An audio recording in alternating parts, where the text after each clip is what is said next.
com a palavra a nossa querida Júlia Nezu. Obrigada. Primeiramente, quero saudar a todos que aqui se encontram nesta live. Também quero agradecer ao Hélio, querido amigo, pela gentileza do convite e dizer que eu tenho muita alegria de falar sobre esse personagem. Aliás, eu gosto muito de falar sobre personagens. Você também, né, Hélio? Gosta muito de falar sobre personagens. Sim. Dr. March, que você fala. Então, hoje nós vamos... Eu preparei algumas coisas, tem muitas coisas para falar do Vinícius, mas o essencial, pelo menos, para que possamos conhecer, né, um pouco a vida desse grande trabalhador da doutrina espírita, que teve a projeção não só no estado de São Paulo, como também uma projeção nacional. Então, o nome dele era Pedro de Camargo, mas ele usava o pseudônimo de Vinícius e ele ficou conhecido assim, Pedro de Camargo Vinícius. Não era nem Pedro de Camargo e não era nem Vinícius. Então, ele era Pedro de Camargo Vinícius. Então, é assim que ele ficou conhecido, né? Ele nasceu numa cidade do interior paulista, uma cidade boa, onde tem o Rio de Piracicaba. Para nós aqui de São Paulo, é famosa a pamonha de Piracicaba. Então, aqui em São Paulo, passam aqueles caminhões gritando, pamonha de Piracicaba. Então, Piracicaba aqui é uma cidade assim conhecida até por essas características e também pelo Rio de Piracicaba, que é um rio que passa na cidade, e lá tem muitos peixes, e tem um restaurante que é uma peixaria praticamente dentro do rio, e ali na beira do rio. Então, essa cidade é uma cidade muito boa. O pai do Pedro de Camargo, ele se chamava Antônio Bento, ele era Antônio Bento, e a sua mãe, Sebastiana Amaral, né, de Camargo. E eles tiveram 5 filhos, e o Pedro, ele era o 4º filho do casal. Então, ele tinha diversos outros irmãos. E o Pedro perdeu o seu pai muito cedo, seu pai desencarnou, então teve que trabalhar. E, na verdade, ele assumiu a casa comercial, né, que chamava Garrafão, foi bem, foi próspero, então, logo em seguida, ele ampliou os seus negócios e ele tinha uma situação financeira confortável. E ele esposou a dona Elisa no seu primeiro casamento, mas veio a falecer muito cedo. Então, ele desposou em segundas núpcias a dona Messiota de Campos Pereira, de Juiz de Fora, e nesse casamento ele teve mais 5 filhos, um homem e 4 mulheres, né? Então, e o filho dele se chamava Pedro Bento de Camargo. E eu vou contar um pouquinho no final sobre o filho dele. O contato que nós tivemos com ele, ele desencarnou uns anos atrás, o filho, mas era muito parecido com o pai. Vou até mostrar uma foto para vocês. E o Pedro foi de Camargo, o Vinícius, ele foi presidente da Sociedade de Cultura Artística de Piracicaba, ele foi vereador pelo extinto Partido Republicano, e ele também, né, mas ele acabou abandonando a política, mas ele tinha essa preocupação de contribuir, né, na seara política também. Então, qual foi o contato dele com o espiritismo? Foi em 1904, né, como ele, não sei se eu falei para vocês, na transparência anterior, Ele nasceu em 1878 e a sua desencarnação se deu em 1966.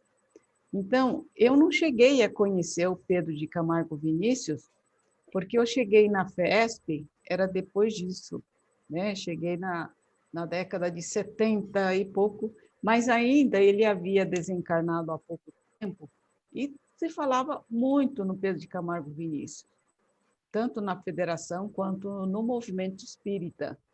Ele foi uma personalidade assim, muito atuante, principalmente na federação, no Instituto Espírita de Educação, né? Enfim, teve uma atuação grande na área da educação. E, em 1904, é fundado o Centro Espírita Fora da Caridade Numa Salvação, que foi a primeira instituição espírita da cidade dele, de Piracicaba, e ali ele se interessa pelo espiritismo e passa a participar, estudar e participar, né? O trabalho espírita dele começou, então, em Piracicaba. Mas, em 1938, ou seja, 30 anos depois, ele ficou 30 anos nesse centro, em Piracicaba. Em 1938, ele mudou-se para São Paulo e assumiu a presidência da União Federativa Espírita Paulista, que era uma das 4 federativas que existiam no estado de São Paulo. O Hélio conhece a história das federativas aqui de São Paulo, né? Nós tínhamos 4 federativas. Yes. Essas 4 federativas, que eram a União Federativa Espírita Paulista, Sinagoga Espírita Nova de Jerusalém, a Liga Espírita do Estado de São Paulo e a Federação Espírita do Estado de São Paulo. Então, essas 4 entidades federativas fundaram uma 5ª federativa, que, na verdade, a proposta era que as 4 deixariam de federar, e a 5ª federativa fundada por eles é a União das Sociedades Espíritas do Estado de São Paulo. Então, naquela época, podia usar a palavra sociedade, agora não dá mais, né, Hélio? Mas, como já tem direito adquirido desde 1947, data da fundação, então, ninguém mandou tirar o nome, mas a gente teve que adaptar a outras partes do estatuto, evidentemente. E aí ele assumiu a presidência da União Federativa, juntamente com outro confrade aqui de São Paulo, e uma escola de evangelização para jovens e crianças. Então, ele começou na área da educação, que ele já era educador, né? Começou com a evangelização. Mas vocês vão ver que beleza, o que ele vai fazer, como ele foi importante na área de educação. Então, em 1939, ele foi convidado para ser um dos diretores do Programa Radiofônico Espírita Evangélico do Brasil. Então, naquela época, em 1939, olha que beleza, né? Já havia um programa radiofônico espírita. E também tinha lá o programa do Caibar-Schutel, né? Naquela época também já existia o programa espírita, já estava havendo uma expansão da radiofonia espírita no estado de São Paulo. E aí, em 1940, foi fundada a Rádio Piratininga pela União Federativa Espírita, e o Vinícius, então, é eleito diretor superintendente, auxiliando os trabalhos até o ano de 1942. Ele fica, inclusive, na Rádio Piratininga. E que também ele é contemporâneo de Herculano Pires, né? Então, imagina só, era um pessoal muito... não só tinha essa viés da divulgação, né? Como também nos programas de rádio, que alcançava, era a forma mais eficaz, vamos dizer assim, de alcançar distâncias do que não podia, nos dias atuais, com a rede social que nós temos, também as lives e tudo mais, hoje nós alcançamos o mundo, mas na época era um meio eficiente de divulgação. E ele realizava os domingos pela manhã, na Federação Espírita do Estado de São Paulo, né, as famosas tertúlias evangélicas. Isso aqui, para vocês aí do Rio, pode não parecer, soa estranho, diferente, pelo menos diferente, mas para nós aqui, as tertúlias eram muito famosas. Era 10 horas da manhã, na Federação Espírita do Estado de São Paulo, e vinha gente de longe para ouvir essas tertúlias evangélicas do Vinícius, que às 10 horas da manhã o pessoal costumava dizer que é a missa da FESP, né? E não era brincadeira, evidentemente, mas todo mundo se interessava. E os salões lá ficavam superlotados todos os domingos pela manhã.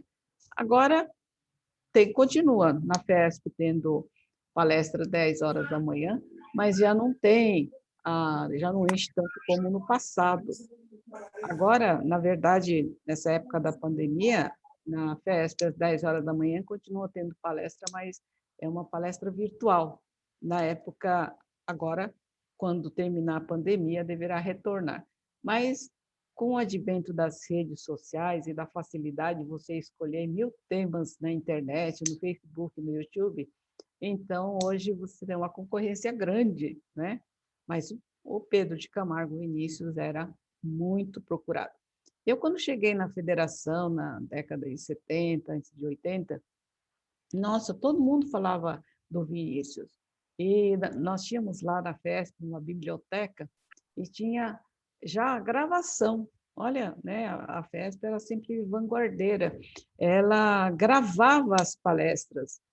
E aí a gente alugava não, na verdade você tinha que ir lá, os livros você podia levar emprestado, não era alugado, não era emprestado. Mas as fitas você não podia. Então, às vezes, a gente pedia para gravar a fita para você ficar com você. Levava uma fita e pedia para alguém gravar para você. E aí você ficava com a fita. Assim eu tenho fita de pessoas famosas, né, do passado, que eu mandava gravar as fitas para eu ouvir, conhecer. Bom, também em 1944, né, eu tenho certeza que ninguém tinha nascido ainda, só eu. Não, nem eu tinha nascido, hein? Nem eu tinha nascido. A Federação Espírita do Estado de São Paulo lança o jornal O Semeador, que existe até hoje, só que o Jornal Semeador virou revista, então hoje é uma revista O Semeador. E o Jornal Espírita, então, é o jornal de divulgação, de noticiário, etc., é o órgão de comunicação da FESP, da Federação Espírita do Estado de São Paulo. Eu falo da FESP porque eu acompanho a FESP, tudo, mas eu fui diretora na FESP uns 20 anos, depois de então, eu estou há 20 e tantos anos na USE, na União da Sociedade Espírita do Estado de São Paulo. Mas eu conheço o que acontece lá, até pelas amizades que eu mantenho, né?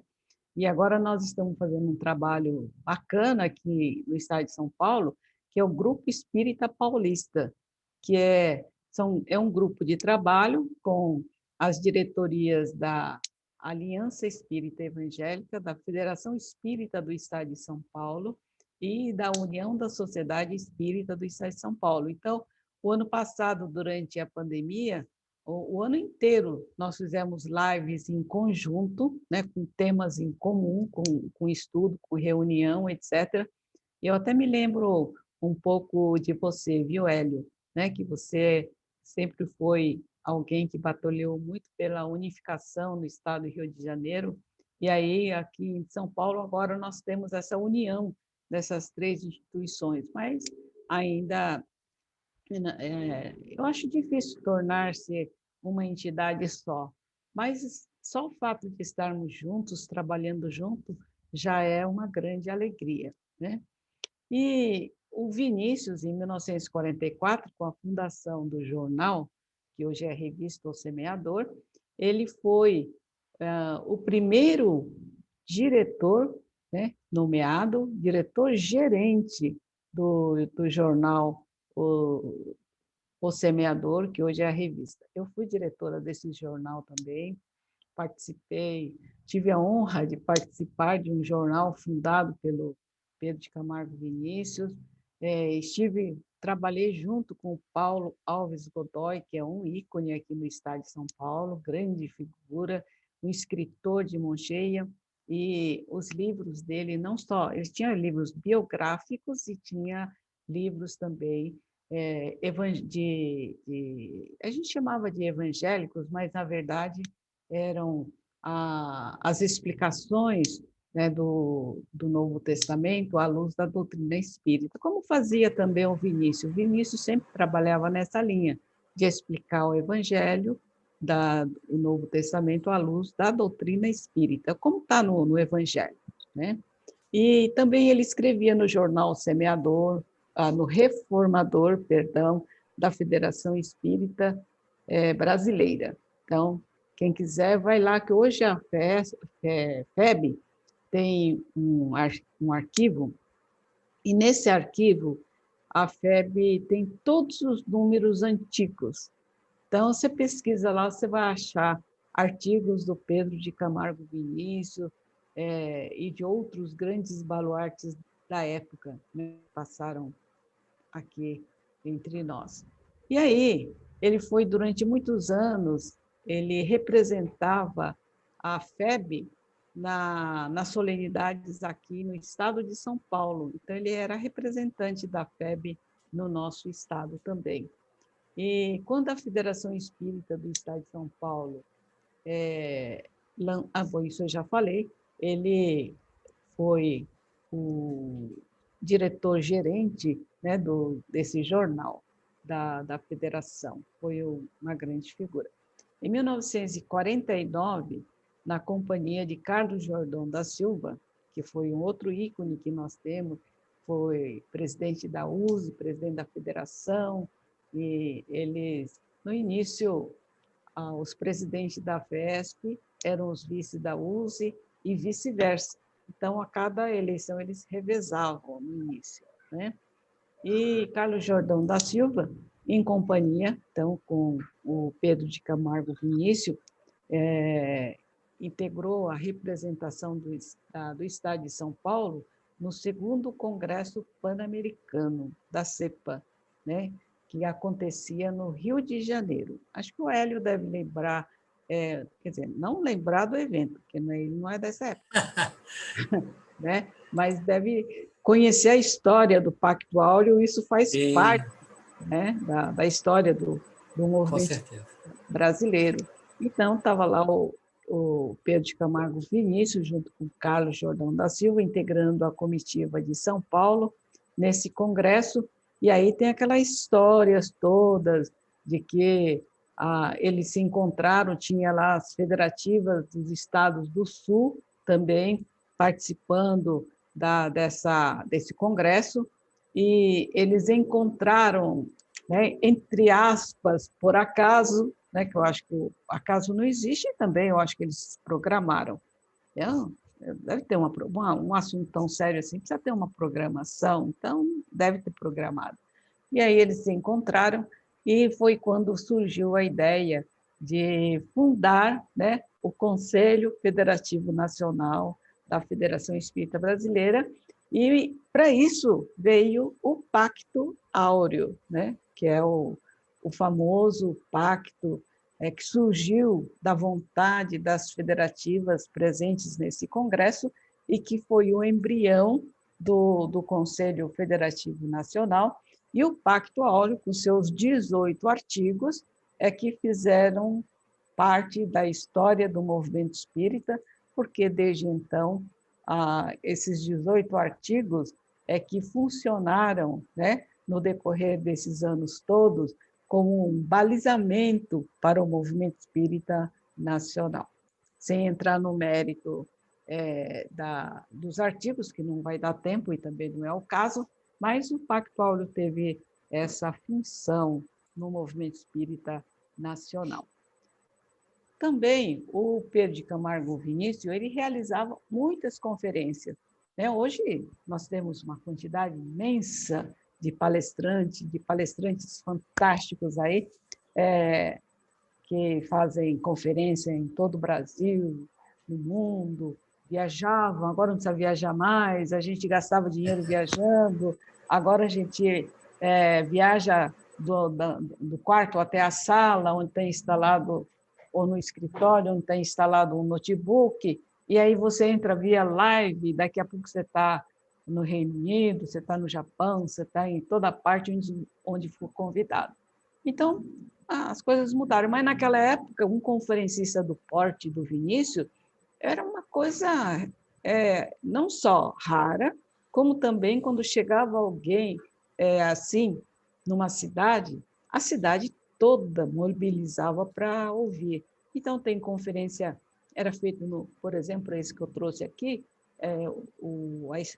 a religião, né, que tem a coisa aqui em cima, não dá para eu ver.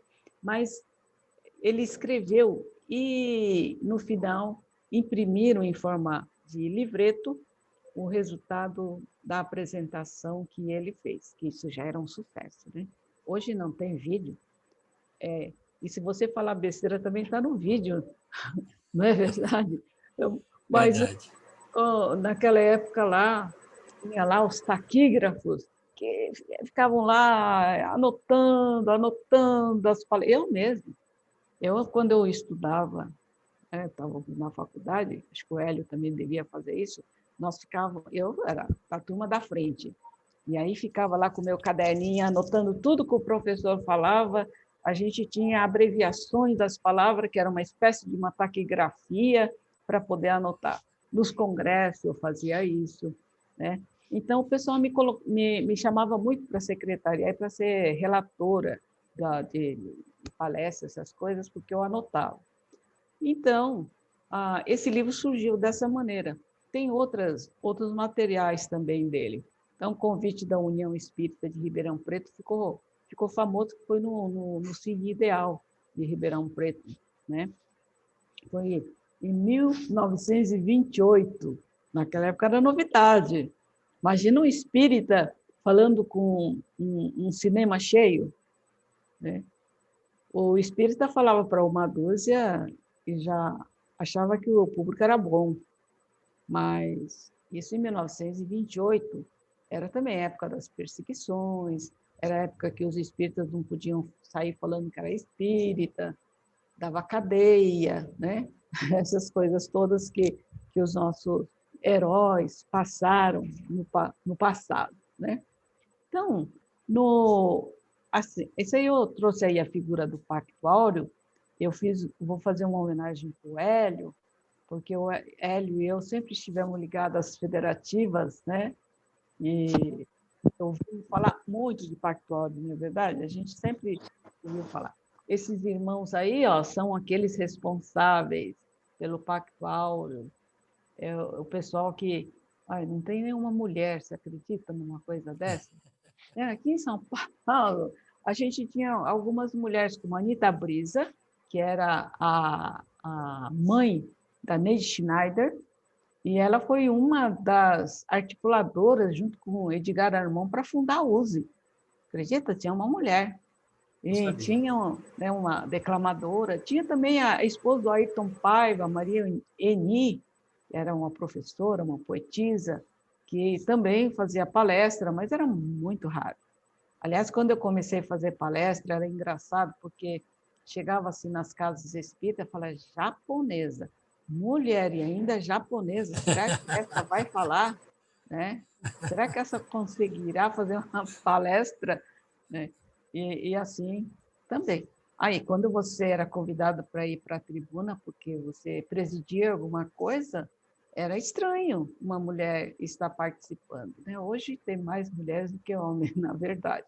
Mas era essa época, você pode ver, ó, olha aí os signatários do Pacto Áureo, Arthur de Vasconcelos, do Paraná, né, o Luiz Burgo, de São Paulo, Carlos Jordão da Silva, de São Paulo, Leopoldo Machado, do Rio de Janeiro, Pedro de Camargo Vinícius, também de São Paulo, e aí os grandes homens que fizeram a história do espiritismo, né?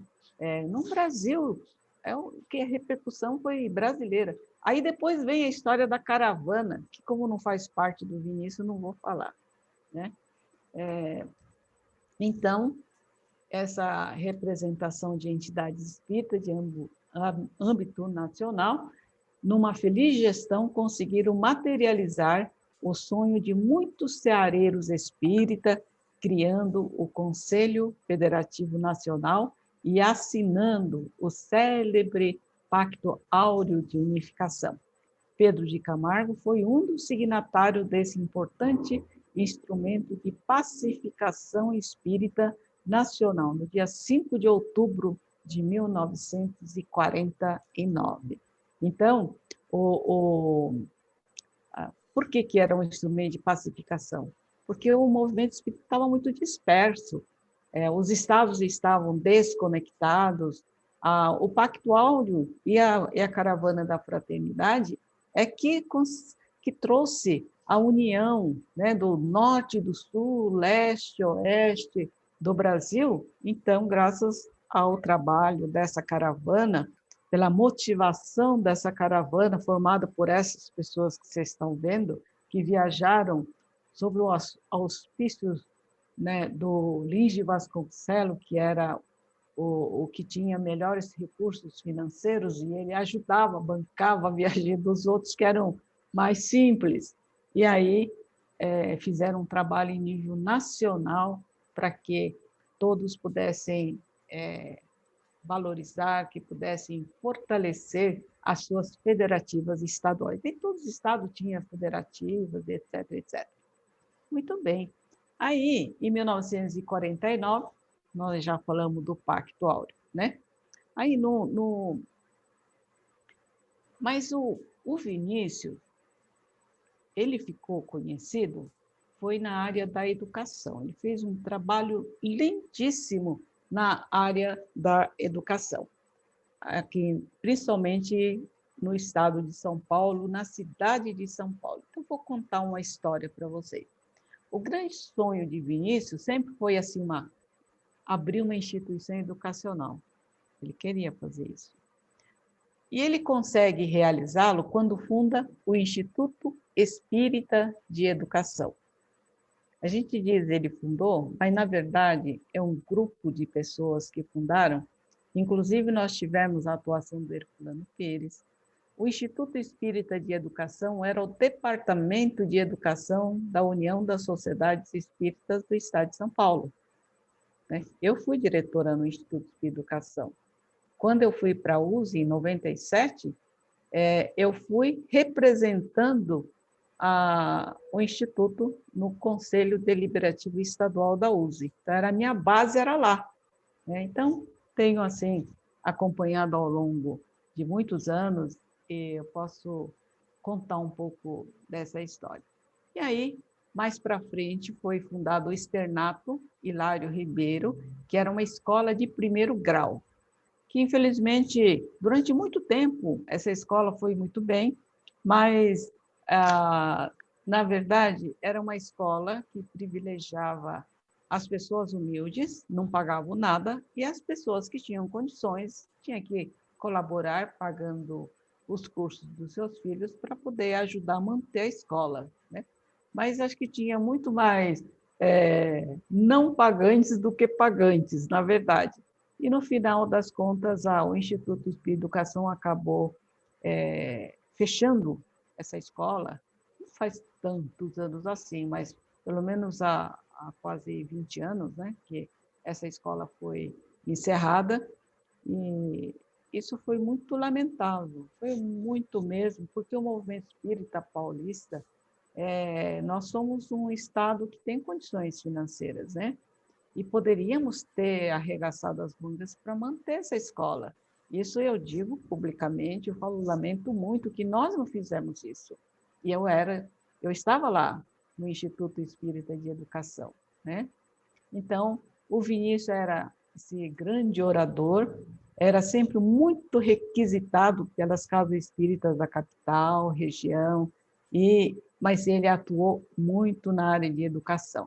O Vinícius, ele fundou, junto com os demais companheiros, o Instituto Espírita de Educação. Hoje o Instituto continua funcionando, faz parte hoje do Conselho Deliberativo Estadual da USE, e como uma instituição especializada, embora não tenha mais a área de educação formal, mas tem a área de educação da evangelização, e tem escolas profissionalizantes para ajudar na assistência social, né, formando pessoas e diversos cursos, inclusive de inglês, curso de português, enfim, são cursos mais assim complementares. Então, isso que nós temos realizado lá.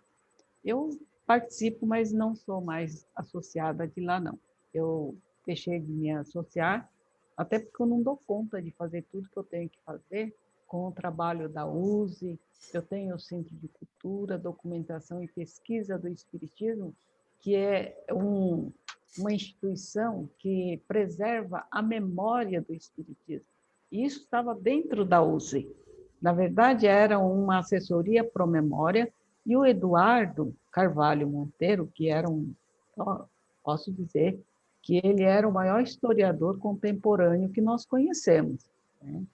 E ele pesquisava pelo Brasil inteiro, pelo mundo todo, resgatando documentos e tudo mais, e nós continuamos esse trabalho do Eduardo, que aos 55 anos de idade, o Eduardo desencarnou em 2005. Então, desde a sua desencarnação, eu acabei assumindo o Centro de Cultura, e, enfim, você sabe, Hélio, que nós ganhamos o prédio atualmente, o proprietário fez a doação definitiva para Não o sabia. CDPR. Ele fez. Que Então, maravilha. Parabéns. né, isso é uma coisa assim, nossa, Excepcional. excepcional. É um coração imenso do proprietário. E esse proprietário tem muito a ver também com a história da FESP. Ele era conselheiro lá na FESP. Ele doou 7 apartamentos na época que nós estávamos construindo a sede da FESP. Você conhece, mas os demais que estão nos ouvindo talvez não conheçam. É um prédio de 13 andares, 3 para baixo e 10 para cima, né? É um prédio gigante, é o maior centro espírita, pelo menos materialmente falando, do mundo. Em número de pessoas, de atendimento, de tudo, eu acho que a FESP tem assim, um trabalho excepcional. E esse senhor que doou o prédio para o Centro de Cultura, que é para preservar a memória do Espiritismo, que ele acha isso muito importante também, né? Ele doou 7 apartamentos e com a autorização do Ministério da Fazenda, porque precisa de autorização e tudo mais, nós fazíamos a rifa desses apartamentos e foi assim que construímos, porque não tinha como construir. Se você vendesse o apartamento, você não conseguiria chegar nem no 3º andar. Mas se você tiver a colaboração de todos e com legalmente, não era nada, não era uma rifa qualquer, uma rifa devidamente autorizada pelo Ministério da Fazenda. Isso, né? E aí e essa pessoa, eu tive a felicidade de conhecê-lo desde essa época. Aliás, antes de eu ir para a FESP, eu já conhecia essa pessoa, porque eu participava de um centro espírita pequenininho aqui em São Paulo, quando eu cheguei aqui em São Paulo, e ele ficava num cantinho, humildezinho, ele nem abria a boca, ficava lá no canto, ia lá para receber um passe, e aos poucos ele foi estudando a doutrina, ele foi também ajudando nos passes, e mais para frente ele já fazia aquelas preleções mais evangélicas, né? Então, e hoje ele é uma pessoa que está empunhada com o movimento espírita, mas não posso ficar contando a história dele, que hoje nós estamos falando do Vinícius, mas tu tem uma certa ligação aí, porque é um grupo de pessoas em torno de objetivos e também de instituições que tem o Vinícius no meio, que tem o Herculano Pires no meio. O Herculano Pires era diretor do Instituto Espírita de Educação, porque ele era o diretor de educação da USE, né? Mas o Pedro de Camargo Vinícius, ele ficou, desde da fundação do Instituto Espírita de Educação, que esse ano fez 68 anos. E ele ficou até o ano de 1962. Ele foi o primeiro presidente do Instituto Espírita de Educação, e ele ficou até o ano de 1962, ou seja, ele ficou uma vida. Aí depois, em 62, ele resolveu dar um tempo, ele já estava com idade, porque ele desencarnou em 66. Então, 4 anos depois, ele desencarnou. Mas ele fez sempre um trabalho fantástico na área da educação, né? Foi ele que promoveu também os congressos de educação, convocando os professores espíritas para que pudesse fundar o educandário Hilário Ribeiro, que era uma escola de primeiro grau. Então, houve uma convocação dos professores que eram espíritas para que pudessem ajudar na formação, né, desse educandário. E apareceram professores de todos os lados, foi uma coisa impressionante. Eu não estava lá, que não era do meu tempo, mas pelas fotos que nós temos, eu não coloquei essas fotos porque eu tenho o meu computador na minha casa, e eu não consegui ir para minha casa, eu tive um probleminha lá, de fiação elétrica, então eu vim para a casa da minha filha, e por isso que eu não coloquei essas fotos, mas eu tenho fotos do Instituto de Educação, eu tenho fotos você sabe, né, Hélio? O Hélio é testemunha de que eu sou a fotógrafa do movimento espírita. No Rio de Janeiro, vocês tinham o Lucena. Eu não chego aos pés do Lucena, não. Ele era meu amigo. Eu não chego nos pés do Lucena, porque ele era profissional. Eu sou amadora. Mas, quer dizer, amadora, mas eu tiro foto desde quando eu tinha 12, 13 anos de idade, né? Quando meu pai me perguntou, o que você quer de presente? Eu tinha uns 12 anos de idade. Eu falei, pai, eu quero 2 presentes. Não pode ser um? Eu falei, não, pai, eu quero 2 presentes. Ele falou, o que você quer? Eu falei, eu quero uma máquina de escrever, que era aquelas maquininhas de escrever, Olivetti, manual, que o povo que está aqui nos ouvindo não sabe nem do que eu estou falando. Não é? Mas você sabe, né, Hélio? Sei. Você sabe. Quase Eu que você tenho não uma. sabe. Você teve uma? Então.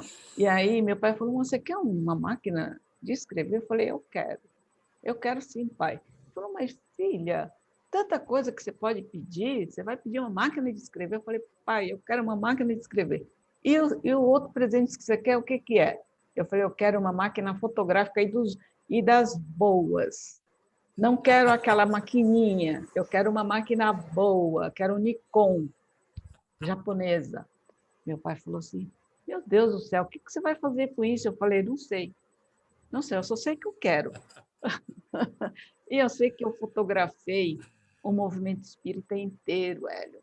Eu tenho foto do CFN desde 97, e, na época que você não podia entrar com uma máquina na sala daqueles dirigentes que todo mundo te olhava assim,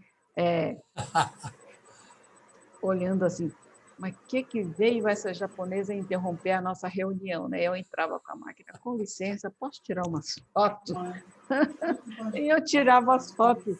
Então, eu sempre fiz isso, né? Mas eu sei que o Lucena deixou uma quantidade fantástica de fotos. Eu acho que está na USERJ, não é? Na União. Não. SERJ, pai. Está no Atualmente SERJ. SERJ, né? Acho que deve estar na SERJ. Então, mas, sei lá, quem sabe a gente troca uma figurinha, como deve ter gente Isso. da SERJ, então a gente já vai fazendo aí nosso pedido, quem sabe trocando. Eu tenho foto do Nestor jovem, né? Nestor Beleza. Mazzotti, tem foto também, acho que eu tirei algumas fotos do Gerson, do pessoal aí do Rio também. Do Rio eu não tenho muito, não, porque eu não fazia concorrência com o Lucena, mas era isso. Mas voltando aqui para o nosso Pedro de Camargo Vinícius, Ó, os livros que ele escreveu, tudo na área de educação. Esses livros são muito bons até hoje. Eu acho que são livros que todos aqueles que estão na evangelização ou que pretendem conhecer um pouco das ideias educacionais de Pedro de Camargo são muito atuais até os dias atuais. Atuais até os dias atuais é bom, mas são muito atualizados. Eu penso que em torno do mestre, na seara do mestre, nas pegadas do mestre, na escola do mestre, o mestre na educação em busca do mestre. Então, eu ouço de vez em quando falar que hoje em dia, na evangelização, a gente não precisa ficar falando, né, dos ensinos de Jesus, que é melhor a gente ensinar logo o livro dos Espíritos. Aí eu não sei, eu continuo meio quadrada nesse aspecto aí, eu acho que a gente deve ensinar as crianças os ensinos de Jesus, sim. Né? E quem gostar dos livros do Vinícius, tem aí muitas histórias contadas por ele, muitos ensinos que ele traz, análises, reflexões com respeito ao ensino de Jesus, eu acho bastante importante e recomendo muito aqui no estado de São Paulo. Então, esse é o que nós temos aqui. E também eu trouxe aqui, deixa eu ver o que mais que eu trouxe para vocês para mostrar. Esse aqui é o filho, Pedro Bento de Camargo.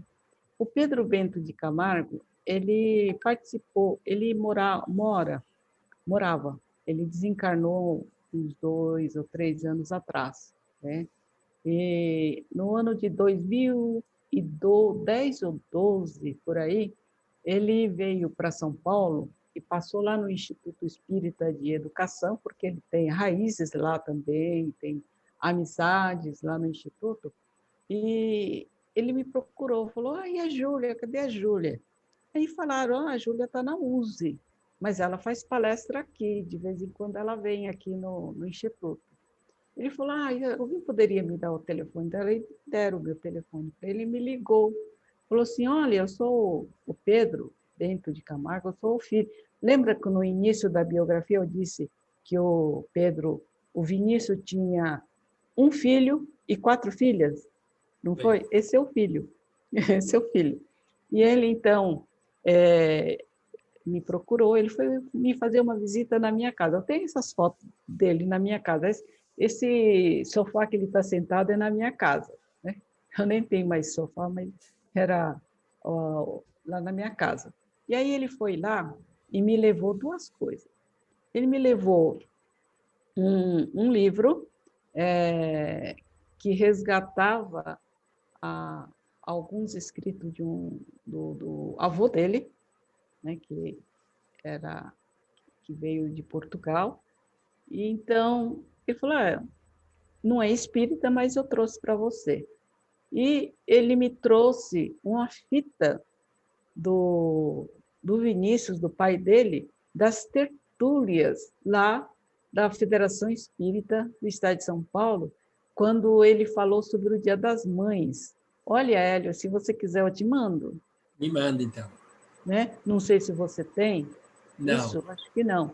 Então, e ele me trouxe em DVD, ou CD, acho que era CD, na época era CD. Eu tenho esse CD até hoje, e sempre que tem alguém que gosta do Vinícius, ou que se interessa pela biografia dele, que se interessa pela vida desse grande educador, eu falo, olha, tem uma fita, um CD com uma das tertúlias dele do Dia das Mães, que se tornou famosa lá na FESP, pela homenagem que ele fez às mães, né?